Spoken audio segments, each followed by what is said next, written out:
Bruno Clément, je vous laisse introduire. C'est moi. Bonjour à tous et merci pour l'invitation. Donc, je suis Bruno Clément, je suis directeur de recherche à l'INSERM et je suis également responsable scientifique de l'infrastructure nationale Biobank. Alors, on m'avait demandé 2 diapositives, donc j'ai fait 2 diapositives. Donc, la première, c'est justement... alors, moi, je préfère appeler ça la médecine de précision. La médecine personnalisée, on en fait depuis Hippocrate, hein, donc c'est pas très nouveau, c'est-à-dire on s'intéresse aux patients.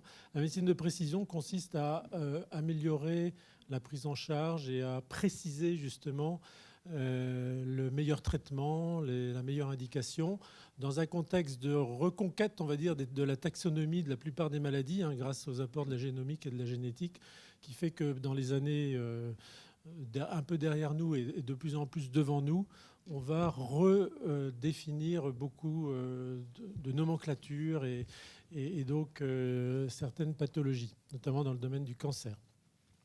Donc j'ai mis aussi Horizon 2020 parce qu'évidemment on est dans un contexte européen, donc on se projette un petit peu.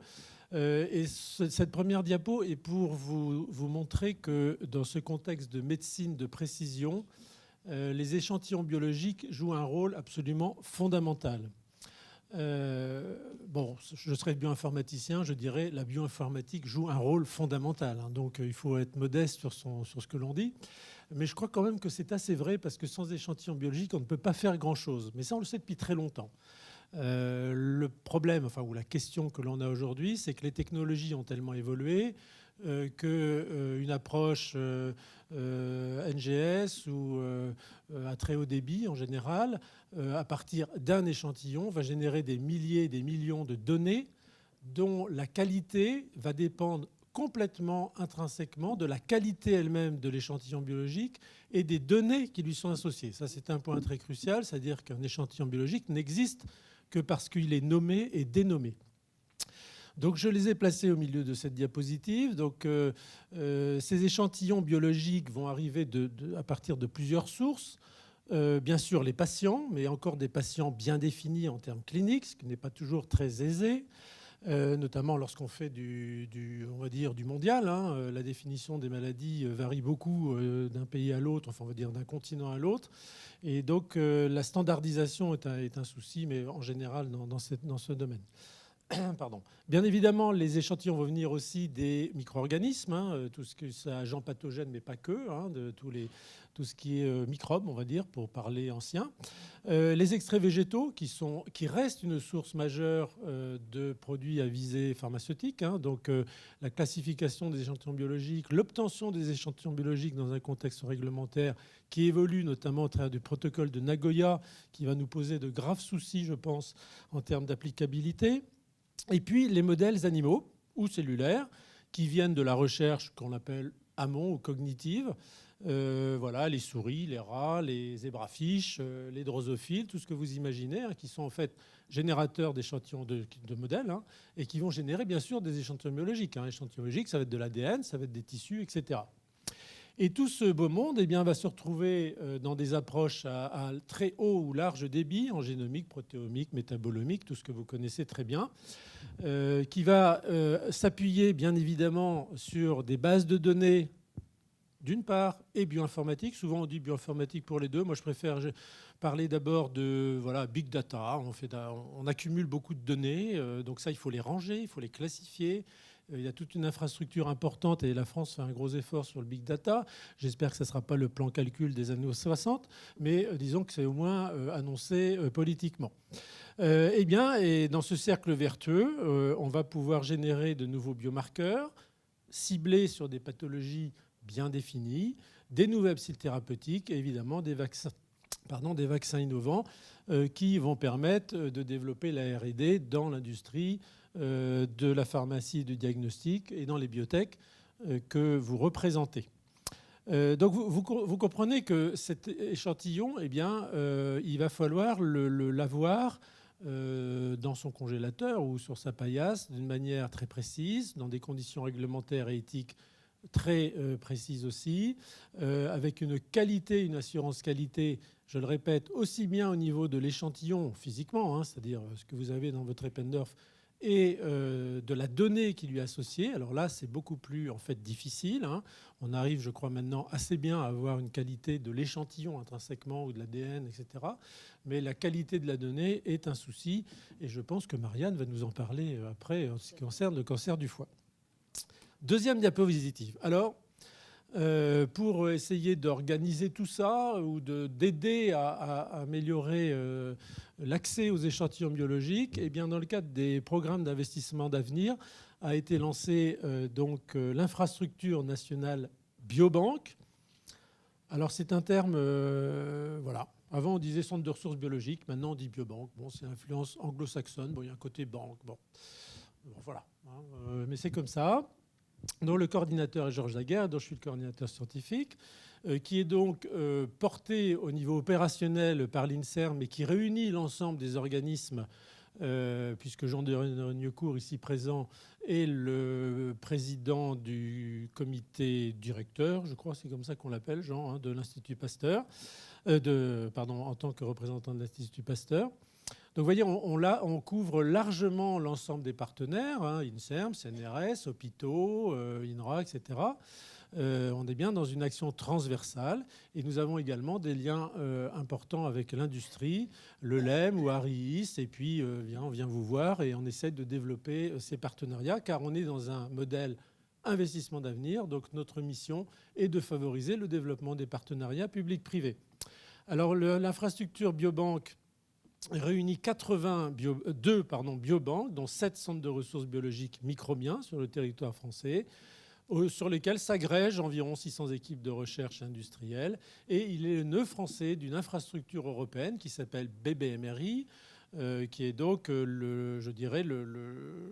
l'infrastructure qui a une entité juridique d'ailleurs au niveau européen, qui coordonne chacun des réseaux nationaux qui sont développés donc en parallèle.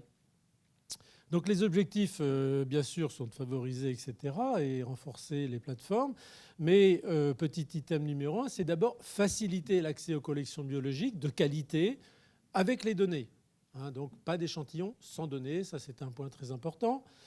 Faciliter l'accès, c'est pas si facile.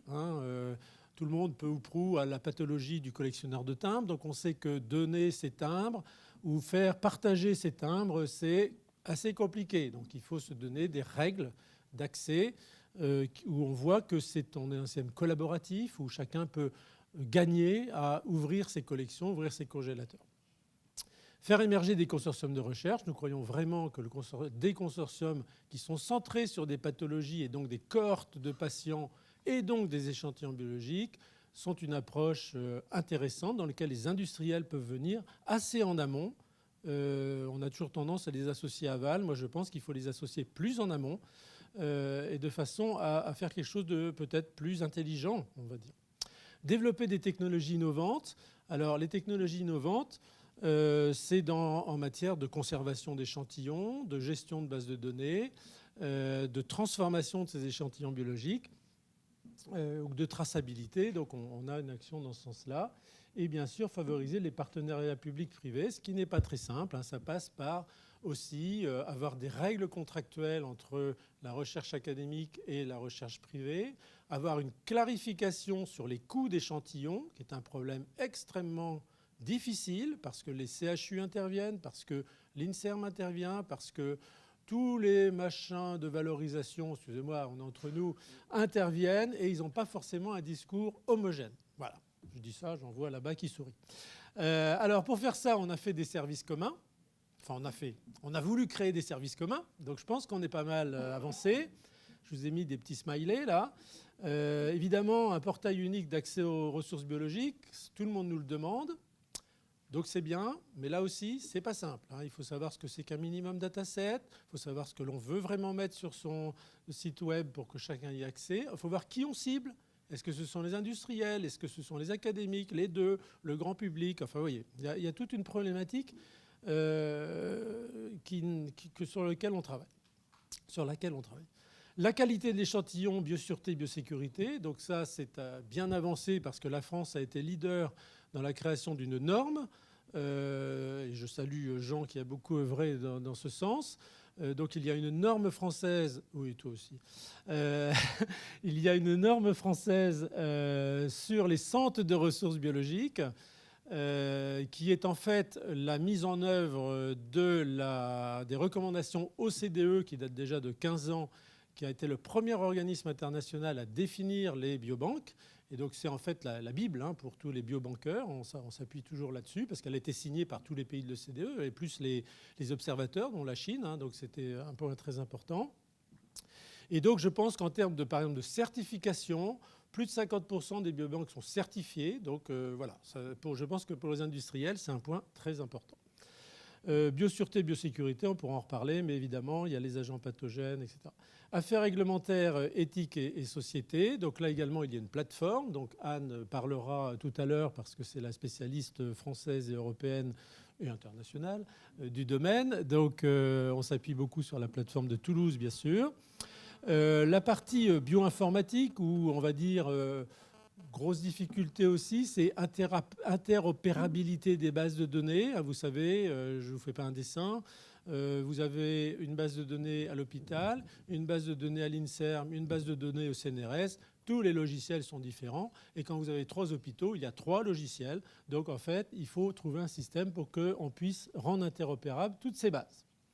Méthodologie et biostatistique, donc là également c'est opérationnel, c'est une aide notamment pour les biotech lorsqu'ils ont des approches un peu pilotes sur des biomarqueurs candidats, il faut combien d'échantillons, dans quelles conditions, etc. Formation et dissémination, donc là également c'est la formation des personnels qui sont affectés à ces biobanques.